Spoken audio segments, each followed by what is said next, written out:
Hi guys, it's Bree. I wanted to do a very quick wrap up and Friday reads for you. The first thing that I read this week was Oh Africa by Andrew Lewis Conn. I got this book off of Blogging for Books, which is a book blogger program, so I got it for free for an honest review. Honestly, I didn't really like it.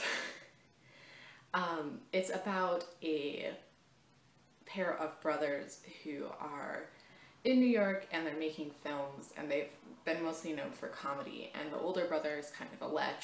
He gets into a lot of trouble with this underground gambling ring, and they kind of go to Africa to make a movie in order to make it up to them.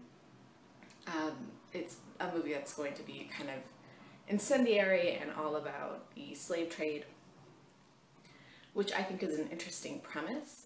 My problem with it wasn't so much the plot or the characters as much as it was the writing style that Andrew Lewis Conn uses. I have an example here actually, because I don't know quite how to describe it.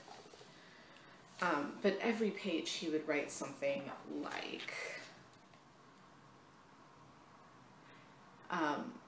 even after the panic of takeoff, the gravity's forward rush that rudely pushed him into the small of his seat, even after the dollhouse shift in perspective-shaped field seen from above as neatly lined as graph paper, parking lotted cars like checkers on a board, telephone posts and wires, dancing by like musical notation, even after the city obediently slipped into the great green cup of the Atlantic Ocean like a pea in a shell game, even after the water revealed in its blue depths, with purples and blacks swimming under the blue architectural scaffolding of color suggesting entire inverted ocean strata, even after the hours-long pursuit of the sun in transit, yellow waves cresting off the silver wings and vibrating skin of that miraculously rising and dipping aluminum can, even after adjusting his watch for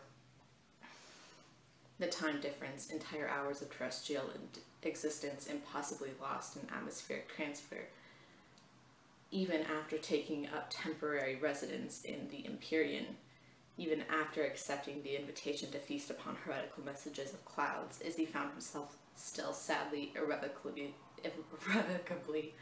Izzy. That's not the kind of thing that would bother me if it were every once in a while, but it's so, that type of description is so prevalent throughout this book. It felt like every list was 6 units long and every paragraph was actually just one long sentence, and it drove me a little nuts after a while. So I gave it a 3. It wasn't bad, that writing style drove me nuts.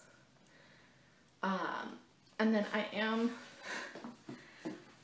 about 150 pages through 1Q84, which is really good. It's just very thick. It's about this woman, and the world has kind of shifted around her, and she's trying to figure out what's going on, and then there's this parallel storyline about this author who is trying to rewrite this work. It's interesting. It's very detailed and very interesting, but it's thick. So I did take some time off from it, and I read Persepolis by Marjane Satrapi, and it is a graphic novel memoir about her time as a child during the Iranian Revolution. Her family was pretty politically powerful before the Shah, and there's some really interesting stuff going on. She was very westernized, and when the revolution came and rejected westernized culture, her family gets into kind of a lot of conflict and trouble. It has kind of a sad ending, but there is a Persepolis 2, which is about what happens after this. I'm not going to tell you how this ends, obviously, but Persepolis 2 is about what happens afterwards, so I'm hoping maybe her family gets a run of good luck. And then I did also read, at one point I checked out for my library Boxers and Saints, And that is another graphic novel, this time about the Boxer Rebellion in China. It's hard to say what I thought about this. It lacks the kind of historical aspect of Persepolis, but I did enjoy some of the different character developments because they were fictional. The author has a little bit of leeway with them. And there's a lot of like magical realism kind of going on. The characters tend to believe that they're either changing into gods or that they're speaking with dead people. And not like us speaking with dead people, I believe I'm a medium way, speaking with dead people like this is a ghost that's come to lead me down my path kind of way. It was interesting.